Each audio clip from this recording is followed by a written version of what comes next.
Hello, everybody. Paul Lathrop. I am the Deputy Director of New Media for the Second Amendment Foundation. This is the Daily Bullet, our daily interview with people who are making a difference in the gun rights community. Joining me today are Mike and Alex, and I've interviewed you guys before. We were at NRA show last year. Please forgive me if I butcher the last name because I don't say it enough. Ooley, is that correct? Ooley. Ooley. Mike Yes. and Alex Ooley.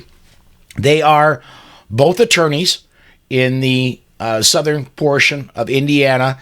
And as I stated, I've interviewed these guys before when we were at the NRA show in 2019. Gentlemen, thank you both for joining us today. Yes, and thank you, Paul, for having us. We're glad to be here. We appreciate it, Paul. We appreciate everything you do. Thank you for having us. Well, thank you. Let's get started. When we started talking about doing this segment, one of the things you guys suggested might be an interesting topic, and I totally agree with, is personal responsibility. And I want to tie that in a little bit to the recent elections. My personal view is no matter who is the president, no matter who's in Congress, you are responsible for how your life goes, and you are responsible for your happiness, your security, you are responsible for your own life. Would you guys agree with that? Oh, absolutely. So often, and this was a theme throughout the campaigns in the recent elections, so often people look to the government to provide for them and to bail them out in tough situations, when in reality, the only people that you can rely on are yourself and your family in lots of circumstances, or your local community. There's actually a podcaster that I like to listen to. His name is Brian McClanahan. He has this moniker. He says, think locally, act locally. And I think that starts with you on a personal level. What can you do to make your life better and to protect yourself against the unexpected events that may happen, whether it's a pandemic or a government-imposed lockdown or gun control measures that may come in the future. So what can you do today to make your life better? Look inward, at yourself and your family, and not to the government. We think that's a first step in assuming personal responsibility. Yeah, I think it's about your spheres of influence. A lot of times we get frustrated with what's happening on the national level, and certainly we need to do what we can to influence that. But perhaps we can do more if we just take personal responsibility for our own lives and just take little steps every day. And if you're a gun right advocate like us, there are lots of things you can do despite your frustrations with what might be happening at the national level. And it's so often gun owners, and other people as well, but gun owners are included in this group, are somewhat apathetic about gun rights. And we watch the news, we watch what happens with the elections, but we watch as spectators and don't get involved and don't take any real action to promote individual liberty and personal responsibility and to try to stem the overreaching hand of government. So instead of spectating, we are trying to encourage people to take action in various ways. Well, very, very cool. Let's get into specifics. And before we do that, I want to bring up both of you guys are not only our attorneys, you're firearms trainers. You actually take people out all the way from first shots to intermediate advanced training, right? Yeah, so our focus is primarily on new gun owners or people who have maybe owned guns for a long time but have had very little formal instruction with respect to firearms training. So that's our focus. We do have some more advanced, I don't like to use the word advanced, because really training is the progression, and the higher level training is just the execution of the fundamentals at a higher level. It's not really advanced. But like I said, our focus is really on new shooters. And that's recently, as a matter of fact, the National Shooting Sports Foundation issued published an article in August, I think it was, that said there were 5 million new gun owners this year in 2020 alone as of August. And we've seen that reflected in the classes that we've hosted this year. Most of our students this year are brand new gun owners.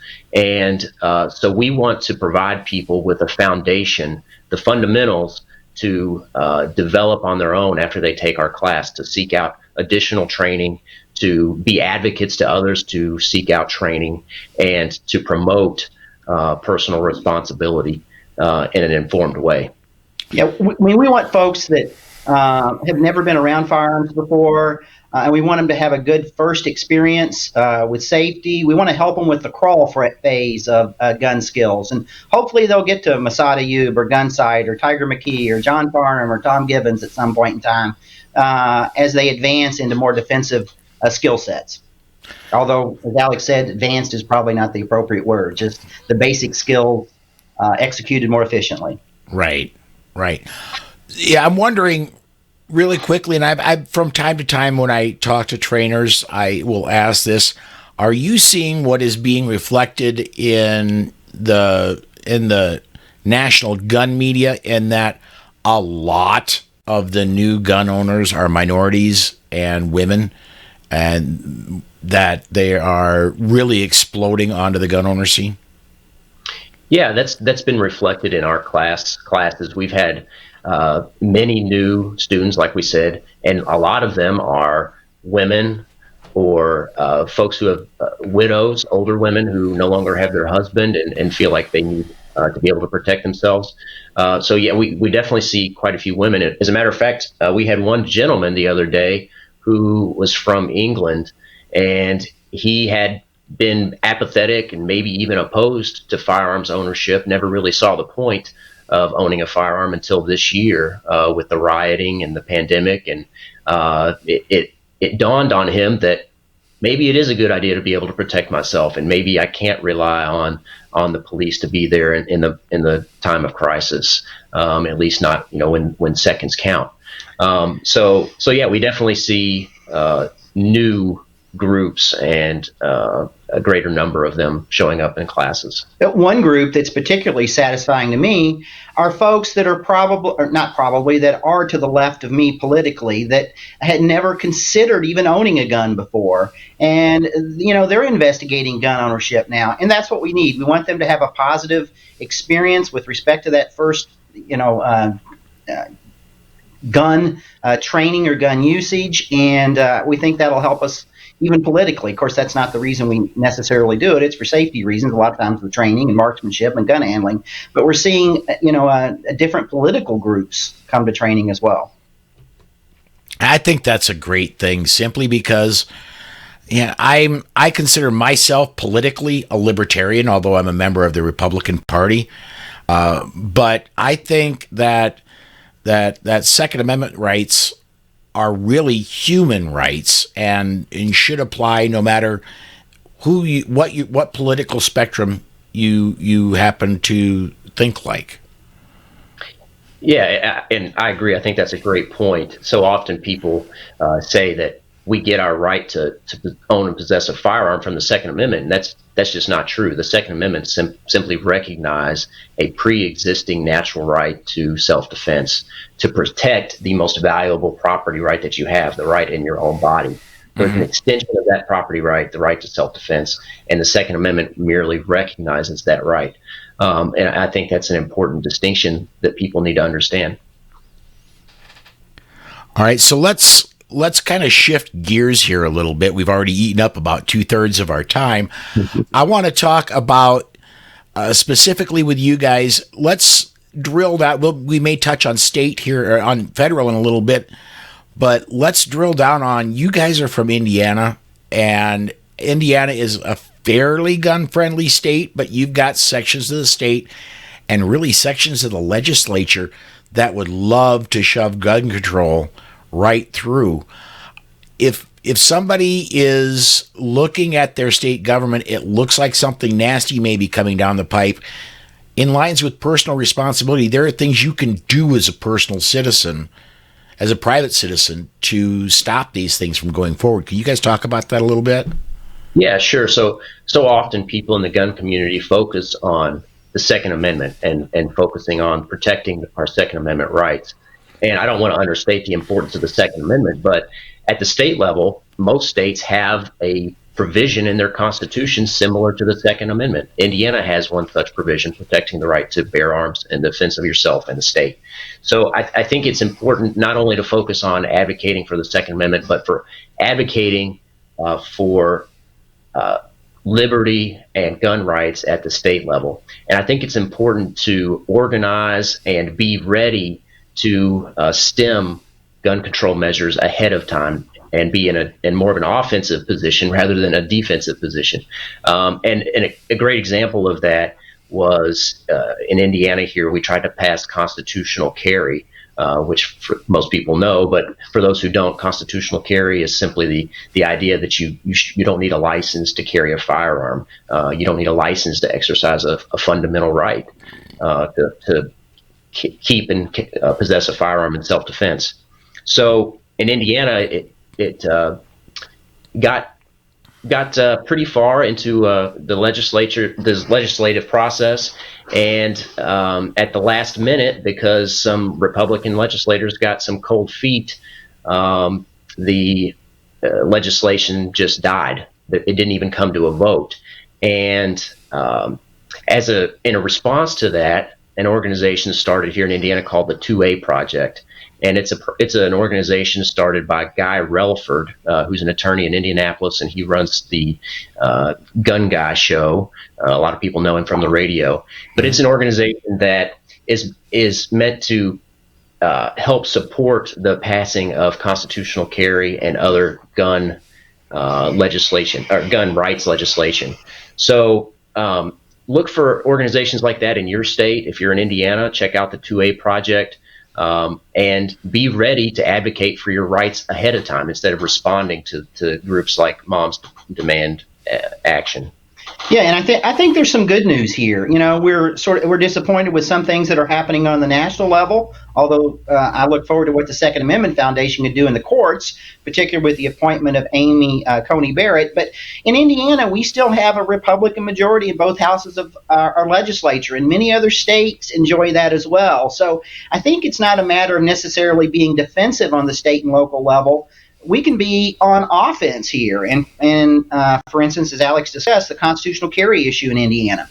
I mean, we have Republicans who like to sit back, many Republicans who like to sit back and tout their NRA rating as an A or an A+, but when the rubber meets the road, we need them to do something and actually move the Second Amendment and gun rights forward in Indiana and in other states where we have Republican majorities in the state legislature. Constitutional carry just happens to be one of those issues that folks are going to get to weigh in on in this coming legislative session, I think. And one last thing, I would encourage folks, constitutional carry has been opposed by some groups in law enforcement. Reach out to your local sheriff, hold his or her feet to the fire, and ask them what their position is on constitutional carry. Many times some police organizations have opposed constitutional carry, citing officer safety. We really don't see any evidence to support that whatsoever. As a matter of fact, the evidence may be to the contrary. But reach out to your local officials and tell them that you support constitutional carry, and tell them to support positive movement with respect to gun rights in your state legislature. You know, that's a great point. Almost all, and I cannot speak to the whole country. I do not know the whole country. But in the vast majority of the country, your sheriff is an elected position. And he will listen, hopefully, if you call him and say, hey, this is what we want, and we want you to support it. If he gets flooded with those kinds of calls, emails, physical mail, it's going to make him sit up and take notice, or her. Absolutely. And the same with your local legislature or your legislator, whether it's a senator or a House member, whatever the nomenclature is in your particular state. But reach out, because they will listen. If there's a hearing in your legislature, maybe a committee hearing, go to that committee hearing. Just 10 extra people showing up can make a difference. So rather than sometimes we have a tendency to get on social media and get into these endless debates with folks that may or may not do any good, take a day trip to Indianapolis or wherever your legislature meets and make a difference and go to that committee room. It does make a difference. All right. Well, we are getting very close here. We've only got a few minutes left. I want to expand that then. And I'm guessing you guys are the same kind of for federal legislation. I think that's much more likely. The House looks still to be in Democrats control. Senate is going to be by a razor margin either way. Well, it's going to be at least 50-50 as we record this on the 19th. But I would imagine you guys would be also in favor of getting a hold of your congressperson and senator and letting them know how you feel for the federal legislation, right? Yes, certainly. And as a matter of fact, there are some things you can do to help ensure that Republicans maintain a majority in the Senate. There's a web page, I believe it's, and correct me if I'm wrong, it's WinRed, I believe, where you can make a donation to help secure a Republican victory in the Senate race in Georgia, which would go a long way to protecting, maybe not advancing Second Amendment rights, but at least protecting the rights that we have currently at the federal level. Yeah, that's a GOP-run site, and Paul, like you, I think we're libertarians with a little L, but still, we need, we're on defense there, and the Senate is the final firewall with respect to the legislative branch for us, since the House is in Democratic hands. But if folks can skip maybe a box of ammo and send a little money to WinRed, we think that might be a good thing to do. And the Second Amendment Foundation, an awesome organization. We're certainly happy they've associated themselves with you, Paul. Masada Youb's the new president. If you can spend, $4, 10 or 15, 20 bucks for them as well, whatever it takes to help out that cause as well, we appreciate it. Well, I thank you for that. And that's the one last front that is really, other than belonging to something like the Second Amendment Foundation, the last front that we're going to win back our rights on is in the courts.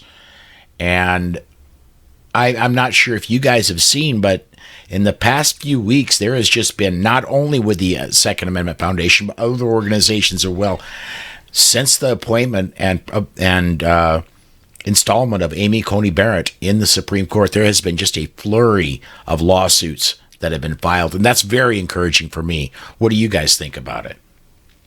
We think that's absolutely encouraging. Amy Coney Barrett is kind of a disciple, for lack of a better word, of Justice Scalia, and we think that she'll have a positive impact on our gun rights. And I think that she creates her appointment and her confirmation create an environment where we can get some favorable case law if it ultimately gets to the Supreme Court. So I think that's a positive movement in that direction.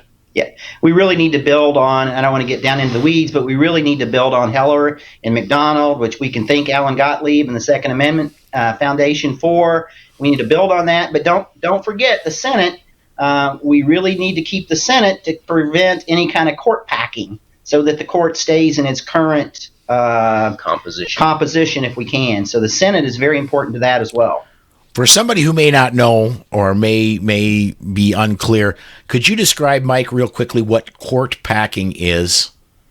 Well, at this juncture, the anti-gunners, the folks that aren't interested in our rights, know that the current disposition of the court is in favor of gun rights. So in order to change the composition of the court at this juncture, where we have 9 justices, rather than waiting for another justice to retire or pass, they'll just try to attempt to add numbers to the court of anti-gunners, so that the final votes can change. So they may add a couple more justices that are very liberal leaning, and therefore get more favorable decisions to the anti-gun rights folks.